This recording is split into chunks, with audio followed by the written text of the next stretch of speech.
En automne, la nature se pare de ses plus beaux atours.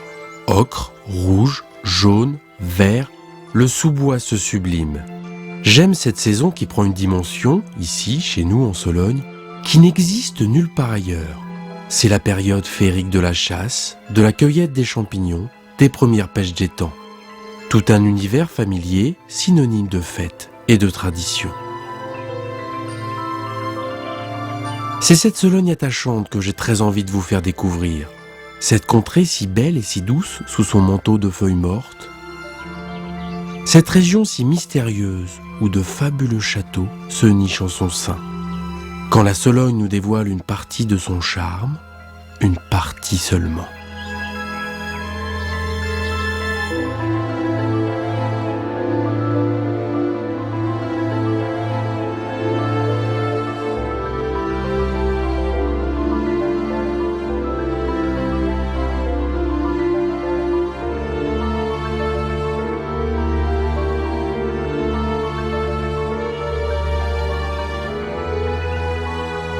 Oui, l'automne est sans conteste ma saison préférée. Et depuis toujours. J'ai le sentiment qu'en octobre de chaque année, les feuilles, avant de tirer leur révérence, font éclater leur beauté dans un dernier souffle.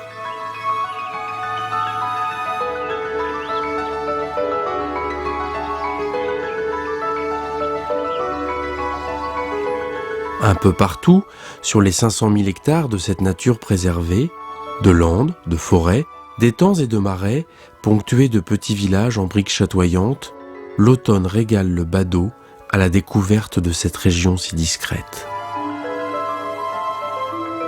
Un havre de paix pour les rois de France, de la fin du Moyen-Âge à la Renaissance, à commencer par Louis XI.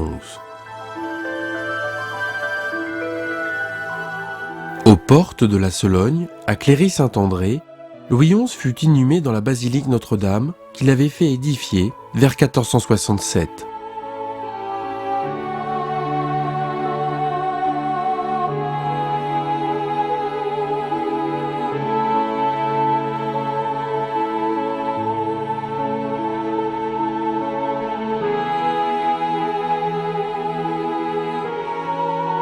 Conformément à son souhait de refuser le prestige de la nécropole royale de Saint-Denis à côté de Paris. Son fils, le roi Charles VIII, y fit inhumer son cœur afin qu'il puisse être présent auprès de ses parents. Mais le plus soloniaux de tous les monarques, c'est François Ier. François le Chasseur qui, au XVIe siècle, aimait séjourner dans son château de Romorantin et laisser cours dans les forêts alentours.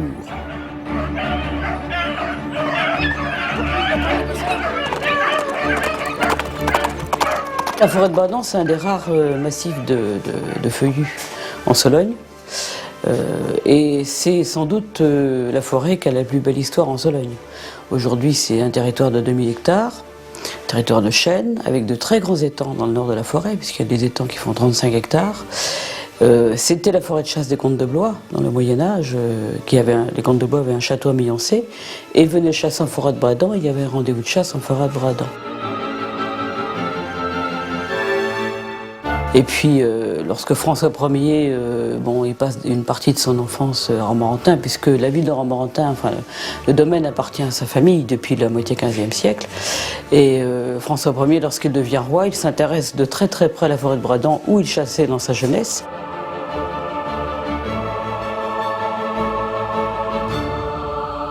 François Ier a fait venir Léonard de Vinci à Romorantin parce qu'il voulait faire une ville pour la cour à Romorantin. Et comme la chasse est le loisir numéro 1 du roi, c'est lui qui a mis en place la vénerie telle qu'on la connaît aujourd'hui, en particulier la vénerie du cerf. Il avait demandé à Léonard de faire un pavillon de chasse octogonal au centre du Rond du Roi, qui est le plus beau carrefour en étoile de la forêt et qui est au centre de la forêt.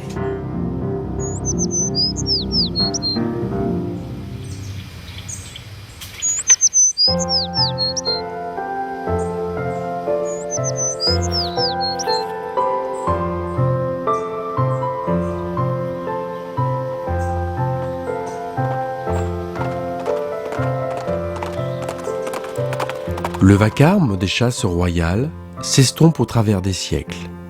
La Révolution est passée, le roi est mort, vivent les bourgeois, qui acquièrent terres et eaux dans cette contrée oubliée. Et la chasse a changé. En France, il y a une loi très importante pour la chasse. C'est la loi de 1844 qui dit la chasse est réservée aux propriétaires. C'est à partir de 1844 qu'on voit apparaître les gardes privés. Les premiers gardes privés en Sologne, c'est sans doute le duc de Lorge, dans le nord de Loir-et-Cher, enfin la limite du Loir-et-Cher et du Loiret. Ça doit être 1855, 1860. Donc là, ça va être absolument terrible. D'après les ordonnances de François Ier, chasser un cerf, le cerf était gibier royal depuis le Moyen-Âge, et chasser un cerf, c'est un crime de lèse-majesté, donc en théorie, c'est puni de la peine de mort. Et dans la tête des gens, il y a encore cette peur. Je veux dire, c'est pas dans la tête, c'est dans les tripes, il y a encore cette peur. Donc le braconnage, c'était du petit gibier, mais aujourd'hui, vu l'abandon de l'agriculture, du petit gibier, il y en a beaucoup moins. Et puis le sanglier en particulier s'est énormément développé avec la culture du maïs après la guerre. Donc maintenant, il y a un renversement complet des animaux de chasse. C'est-à-dire que du petit gibier, il n'y en a pratiquement plus. Et puis le gros gibier, par contre, on n'arrive même plus à le contrôler. Des nuits sans dormir, à penser, réfléchir, imaginer. Quand vient le jour et l'heure, mes sens sont en émoi. Pourtant, c'est toujours le même cérémonial, le même territoire, les mêmes amis, mais jamais les mêmes émotions. Au-delà de la quête, de la possession et de la victoire, c'est la symbiose avec la nature qui me fait vibrer. Au détour d'une allée, le craquement d'une branche, le regard étonné de l'animal sauvage, la contemplation de la bête et de l'homme restera une image figée, un instant magique, un moment de grande intensité. Parler de la Sologne sans parler de la chasse serait certainement une méprise, tellement cette activité est imprégnée dans nos cœurs. Il n'y a pas un dîner chez nous où la passion ne prend le pas sur la conversation, chaque tartarin y allant avec truculence de son anecdote. Le verbe haut et avec emphase, l'histoire devient encore plus belle.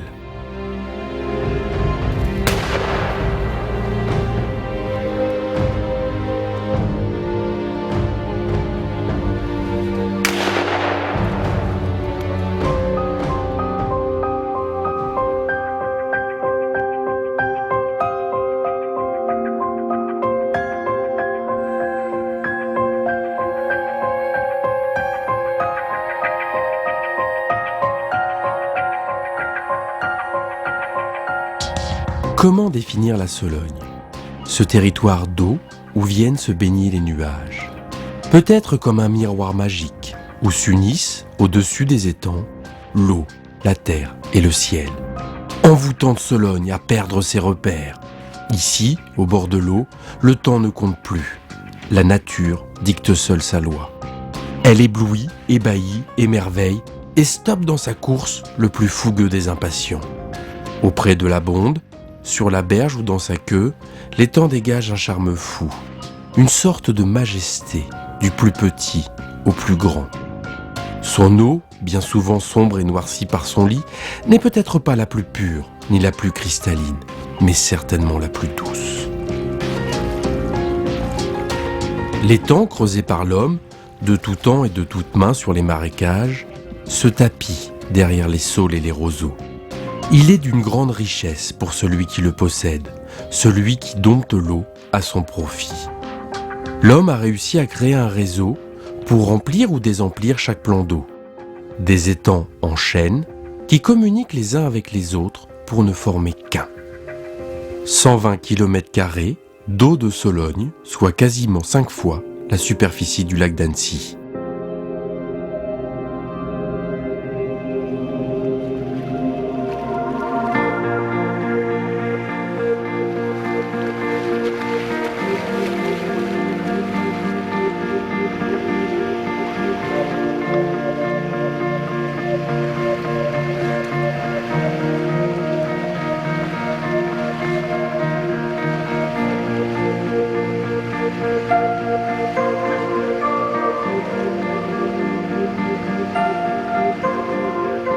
Par ces petits matins d'automne, Vous savez, ceux légèrement frais et un peu humides.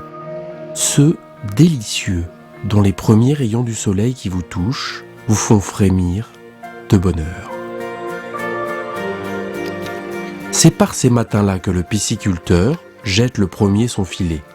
Le piège se referme sur les carpes, les tanches, les gardons et les brochets.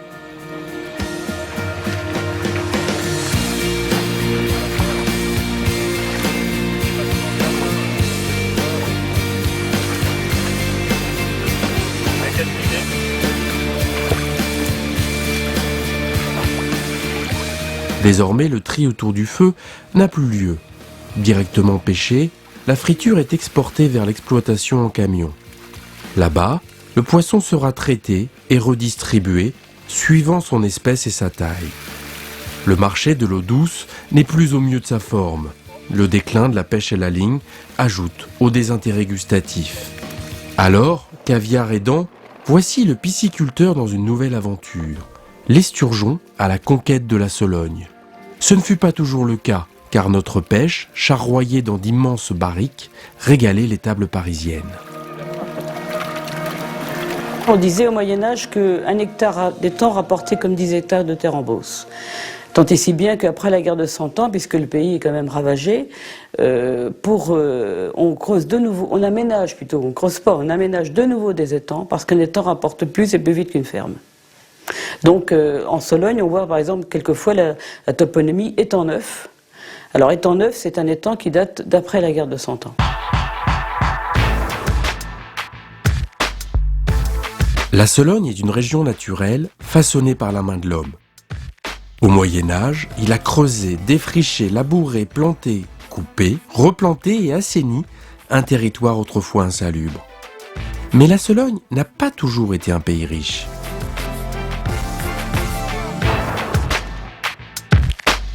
Fin XVIe siècle, il y a des guerres de religion sont assez terribles en Sologne parce que la grande majorité de la petite noblesse est protestante. Et puis cet exode des protestants est sans doute une des causes de la décadence de la Sologne à partir du XVIIe siècle. Donc XVIIe, XVIIIe, début XIXe, là c'est un pays très pauvre parce qu'effectivement les bois on les a arrachés pour les vendre, les étangs ne sont plus entretenus, redeviennent des marécages. Donc il y a le paludisme, il y a une autre maladie qui s'appelle l'ergotisme du seigle aussi, qui est assez terrible. Et quelques grands propriétaires vont commencer, sous l'influence des physiocrates, fin XVIIIe siècle, à vouloir planter des pins, assainir le pays. Ce mouvement va être amplifié par la Seconde République et puis après par le Second Empire. Avec l'avènement de Napoléon III, la Sologne devient à la mode. Chalets, maisons de maître, immenses châteaux. De 1880 à 1914, 200 demeures de caractère sortent de terre. Morcelée et dépecée après la Seconde Guerre mondiale, la Sologne des grands domaines est aujourd'hui en reconstitution. Les plus grandes fortunes de France trouvent refuge au creux de nos épaisses forêts. La tendance est toutefois aujourd'hui à l'enfermement des territoires. La responsabilité repose sur chaque propriétaire de ne pas emprisonner la nature derrière des barbelés.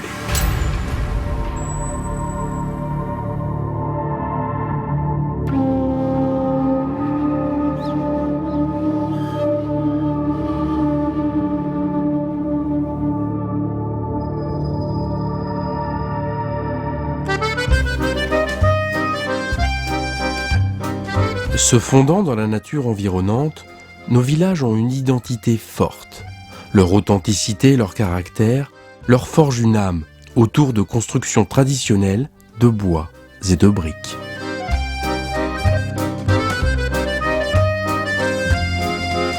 L'histoire de la tuilerie de la Bretèche commence en 1890 et depuis, on fabrique toujours pareil. Il y a très peu de tuileries en France qui résistent.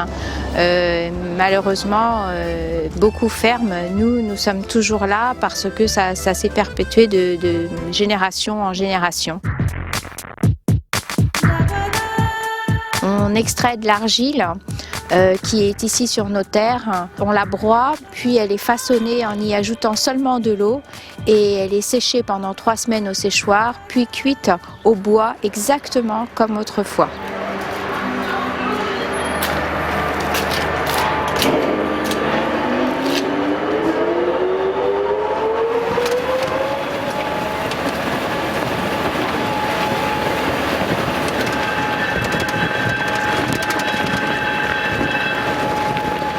Ouais, j'ai appris le métier sur le tas. À force de voir, de comprendre, je me suis débrouillé, quoi.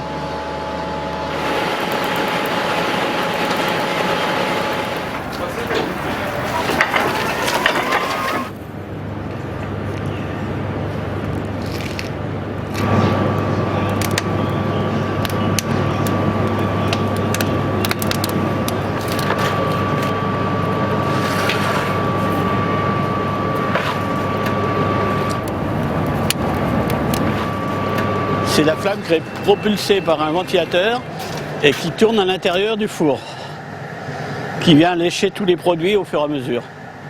Alors là, c'est une pose, ce qu'on appelle en échoiseau. C'est-à-dire qu'on laisse un passage d'air de façon que la flamme puisse passer pour cuire toutes les briques. Et là, vous avez une brique qui est légèrement enflammée. Vous voyez, là il y a des petites marques de noir. Ça c'est dû à la flamme et c'est dû à cette pose là, vous voyez.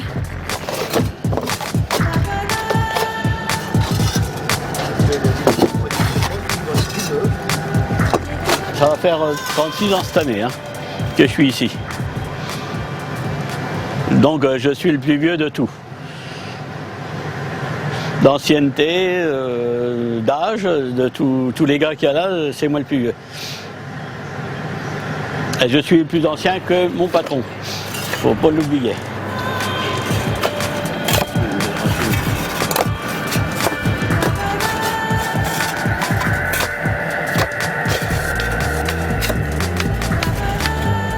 J'ai commencé au départ, on mettait ça sur brouette. On amenait ça sur brouette et on vidait nos brouettes au fur et à mesure. Maintenant, on travaille quand même avec un chariot. Alors on peine moins quand même. J'aime la brique. J'aime la brique pour sa couleur, celle de l'automne. Cet orangé suave, si caractéristique, qui donne à nos maisons ce petit cachet particulier. Et cette brique, c'est notre terre. Notre terre qu'on a façonnée, chauffée, brûlée, et qui nous abrite, nous protège avec durabilité. Notre terre qu'on a pourtant dit mauvaise, car défavorable à l'agriculture, mais riche d'une flore exceptionnelle.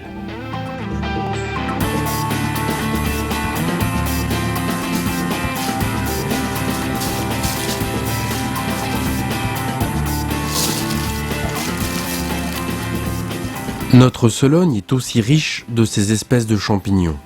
Multiple est le plaisir de la cueillette à la dégustation. Chercher, repérer, ramasser, humer, puis cuisiner une poêlée de girolles, de cèpes ou de coulmelles.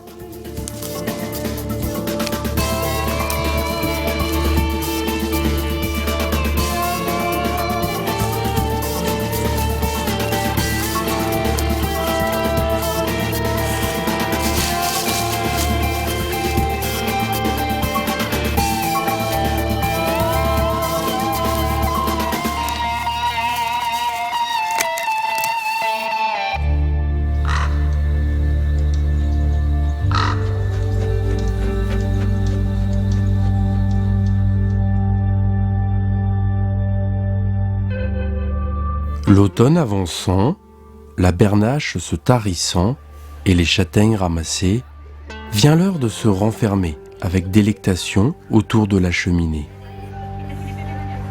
Un isolement réjouissant au coin d'un feu de bois pour profiter des bonnes choses que nous offre notre terroir.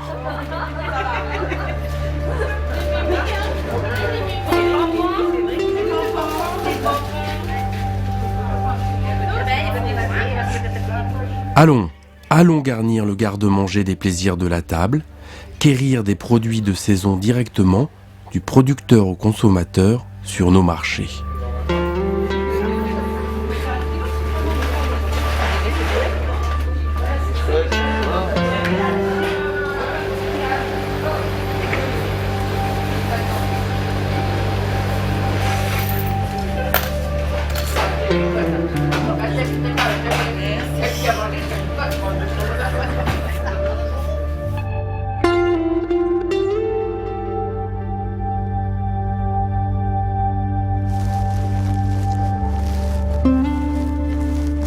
Ja, Lilith. Ja, Maman.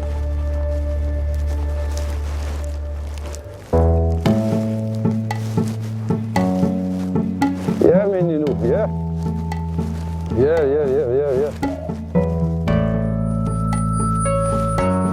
Lidl. Ja. À l'avenir de l'agriculture en Sologne, déjà la Sologne c'est un pays très pauvre, donc on était obligé de revenir à une agriculture entre guillemets humaine. C'est-à-dire qu'il faut revenir à ce que faisaient nos anciens, puisque les sols sont très pauvres, donc on n'arrivera jamais à faire des cultures extensives. Par contre, à travailler sur du traditionnel. L'avantage de la Sologne, c'est qu'on n'est quand même pas loin de Paris, donc on peut ici travailler les circuits courts et faire à la fois du lait, du fromage, de la viande, des légumes, enfin beaucoup de choses en circuit court, donc c'est assez écologiste. Et ça correspond bien au type de territoire qu'est la Sologne. On peut ne faire que du traditionnel ici, et du traditionnel de qualité.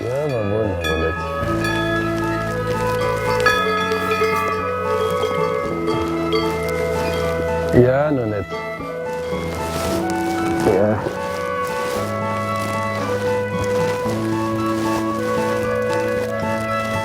Voilà. Voilà, Nonette. La Sologne, c'est traditionnellement d'abord un pays agricole qui s'est tourné vers la chasse il y a à peu près un siècle et demi.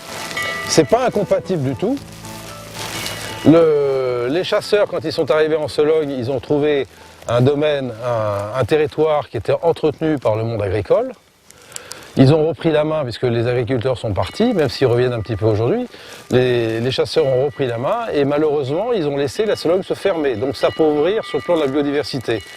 Le fait que de plus en plus de gens reviennent à une agriculture plus traditionnelle, donc on favorise la biodiversité et donc ça fait effectivement à la fois une agriculture de proximité, donc écologiste, et en même temps on favorise la biodiversité en réouvrant le milieu.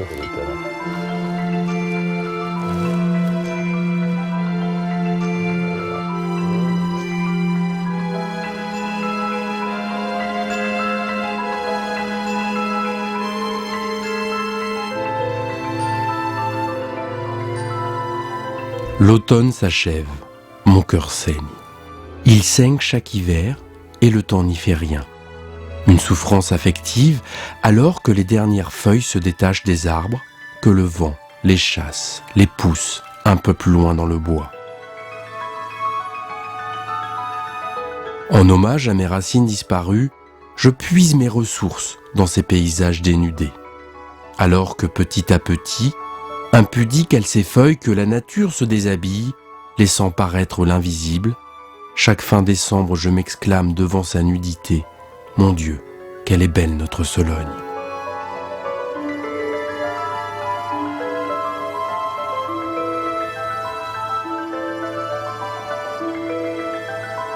Une beauté appréciée qu'il faut savoir partager. Une découverte en douceur pour en apprécier toutes les subtilités, pour comprendre son fonctionnement et ses mécanismes, son environnement et ses traditions, adopter sa faune, apprendre sa flore, aimer ses paysages, intégrer cette vibration dans l'éducation de nos enfants, transmettre cet attachement qui nous prend aux tripes.